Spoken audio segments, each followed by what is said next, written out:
குளித்தலை அருகே மகன் காதல் திருமணத்தால் பெண் வீட்டாரின் தொடர் தாக்குதலால் மனம் வெறுத்து தாய் தற்கொலை. தற்கொலைக்கு காரணமான நபர்கள் மற்றும் காவல்துறையினரை கண்டித்து உறவினர்கள் காவல் நிலையத்தில் முற்றுகையிட்டதால் பரபரப்பு. கரூர் மாவட்டம் குளித்தலை அருகே நங்கவரம் பேரூராட்சிக்கு உட்பட்ட கருப்பண்ணமேடு பகுதியைச் சேர்ந்தவர் பழனிசாமி. இவரின் தங்கை மல்லிகாவிற்கு ஹரிபிரசாத் என்ற மகனும் ரேணுகாதேவி என்ற மகளும் உள்ளனர். ஹரிபிரசாத் அதே ஊரைச் சேர்ந்த மனோரஞ்சனி என்கிற அபி என்பவரை கடந்த 2 வருடங்களாக காதலித்து வந்துள்ளார். இதை பெண் வீட்டார் கண்டித்தும் வந்துள்ளனர். இதனால் ஹரிபிரசாத் கரூர் டெக்ஸ் நிறுவனத்தில் தங்கி வேலை பார்த்து வந்துள்ளார். இதனால் மல்லிகா மற்றும் அவரது உறவினர் மூலம் கடந்த 3ஆம் தேதி குளித்தலை காவல் நிலையத்தில் புகார் மனு அளித்துள்ளனர். எனினும் குளித்தலை காவல்துறையினர் எதிர்தாரருக்கு ஆதரவாக செயல்பட்டதாக கூறப்படுகிறது.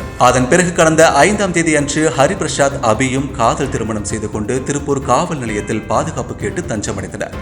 இதனால் ஆத்திரமடைந்த அபி குடும்பத்தார் அன்று முதல் ஹரிபிரசாத் வீட்டிற்கு சென்று அங்கிருந்த மல்லிகா மற்றும் அவரது கணவர் ராஜு ஆகிய இருவரையும் அடிக்கடி தகராறு செய்து அச்சுறுத்தி மிரட்டி வந்துள்ளனர். அதனைத் தொடர்ந்து கடந்த 13ஆம் தேதி அன்று வீட்டில் இருந்த மல்லிகாவை அபியின் குடும்பத்தார்கள் கன்னியம்மாள், ஜோதி, பிரேமா, சிறும்பாயி, லட்சுமி மற்றும் சிலருடன் சென்று நீங்கள் செத்தால் உங்கள் மகன் இங்கே வருவான் என மல்லிகாவை அடித்து துன்புறுத்தியுள்ளனர். இதுகுறித்து மல்லிகா தம்பி பழனிசாமி அவசர 100க்கு தகவல் கொடுத்துள்ளார். இதுவரை எந்த போலீசாரும் வீட்டில் வந்து விசாரணையோ பாதுகாப்போ கொடுக்கவில்லை என மல்லிகா தம்பி பழனிசாமி தெரிவித்துள்ளார். அன்று முதல் மனவேதனையில் இருந்த மல்லிகா இன்று காலை 11 மணி அளவில் வீட்டில் தனக்கு தானே தூக்கு மாட்டி தற்கொலை செய்து கொண்டுள்ளார். இதை அறிந்த குளித்தலை போலீசார் சம்பவ இடத்திற்கு சென்று மல்லிகாவின் உடலை மீட்டு பிரேத பரிசோதனைக்காக திருச்சி அரசு மருத்துவமனைக்கு அனுப்பி வைத்தனர்.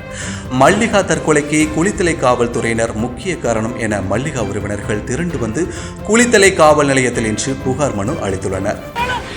15 நாளாகவும் வந்து வீட்டில் அடிக்கடி துன்புறுத்துவாங்க. நாங்களாம் இது பண்ண முடியல. 3 நாளைக்கு முன்னாடி வந்து எங்கள் தங்கச்சியை ரொம்ப மன உளைச்சலுக்கு ஆளாக்கி அடித்து துன்புறுத்தி வழக்கமாத்தெல்லாம் அடித்து துன்புறுத்திட்டாங்க. அதனால் எங்கள் தங்கச்சி மன உளைச்சலுக்கு ஆளாக்கி இன்னைக்கு காலையில் 11 மணிக்கு சூசைட் பண்ணிட்டாங்க.